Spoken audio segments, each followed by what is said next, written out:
What's up, guys? You haven't seen me in a while. Mother's Day tomorrow. We'll talk then. But real quick, just something to keep in mind. I know in this day and age, we're really focused on our kids' well-being, their mental status. I mean, of course, always, but like more and more so, like mental health awareness. Speaking of which, Mental Health Awareness Month. We'll talk about that later as well.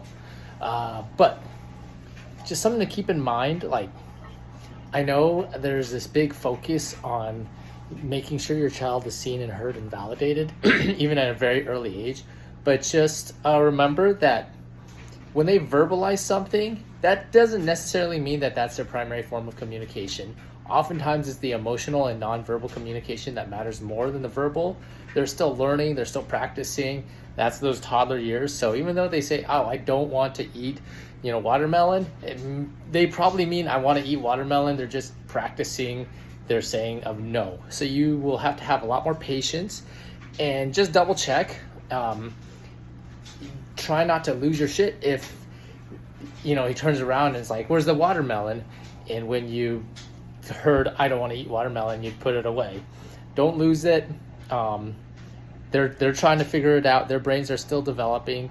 I know you know that. It's just a reminder because yes, this is tricky and it can be very confusing, and this is just one of many things. So just hold on tight. And as your kid does this more, and as you kind of keep your calm and see these signs more and more, it's really going to start clicking in place.